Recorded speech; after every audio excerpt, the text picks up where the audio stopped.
trespass, the U.S. military carries out a strike on 3 key nuclear sites in Iran.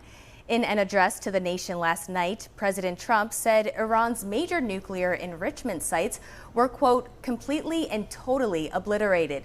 This marks the first time the U.S. has attacked Iran and a major escalation in the conflict between Israel and Iran.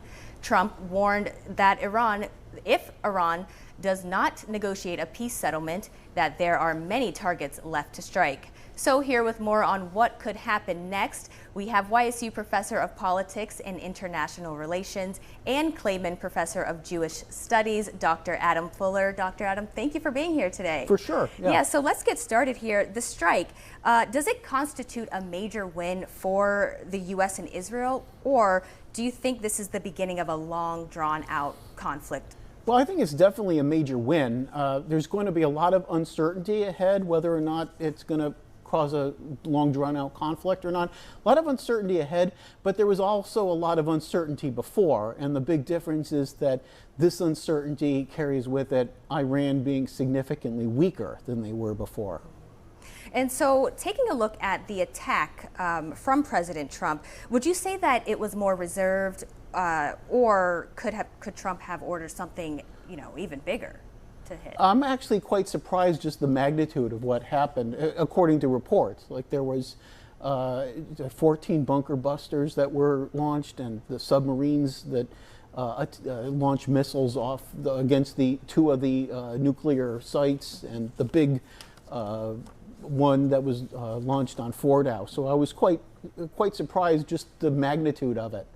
And then you kind of touched on this already, but what kind of blow is this attack to the Iranian regime, especially in terms of them, just having a setback now? Yeah, it's a big blow to them. I don't know what's going to happen with the future of the regime. There's hardly much word now as to what's going on with the Ayatollah. Supposedly he's kind of indisposed at the moment. They say he's in a bunker without even any electricity, and he's kind of incapable of giving any orders to the government. At least that's what I hear. Nobody even knows for sure if he's still alive. We'll see. And what happens then is anyone's guess. I mean, they have their own secession plans in place in case he is assassinated. There could be some sort of rebel movement against him from pro-democracy forces with Iran. Who knows, right? It's hard to say, and we're going to probably know a lot more as the week unfolds. Yeah, and I'm glad you brought up the Ayatollah, because that was my next question. Do you expect him to fall in some way, even though there's so much uncertainty? But what are your thoughts on that? Is there a chance? It's anyone's guess. Okay. I don't really know where he is in his state right now. There could be a lot of internal anger, and because the government's a lot weaker now, he's in a much, even if he is still alive, he's in a much more precarious position. Now, the Iranian foreign minister, he called this attack a savage assault. Now, do you expect some sort of retaliation? In what form could it come? What's interesting is that they're two-faced about what they're saying, because on one hand, the government of Iran is saying that they hardly did anything, like it was a very weak assault, right? They hardly caused any damage at all, and then they're calling it a savage attack. So who knows, what's going on there.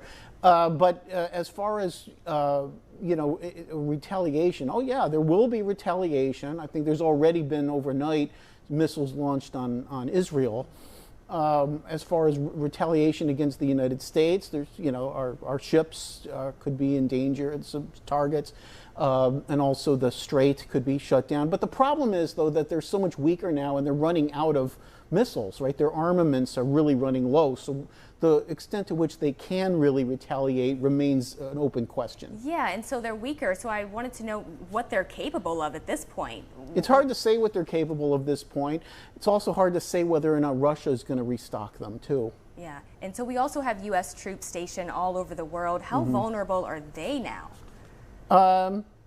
They're vulnerable, but I don't think it's really significantly problematic. Yeah, and Trump has labeled himself as a peacemaker during his last campaign. He reiterated that he would use power as president to stop wars taking place. Do you think this strike was more about sending a message, and how do you think the rest of the world will react to this? Sending a message was a big part of it, but also putting them in a much weaker position to have a negotiation, right? So they've lost some hand. Not that they had that much to begin with, but they lost a considerable amount. And I wonder, do you think this new conflict with Iran will shift Israel's focus completely to that, or will it continue their warfare in Gaza? Well, it affects the war in Gaza in that Iran was one of the major financial sponsors of Hamas. And so because you have a weaker Iran now, you have a weaker Hamas. Yeah, all right. Well, Dr. Adam Fuller, thank you for giving us a breakdown of this complex situation. Yeah. We'll have to stay updated. Absolutely.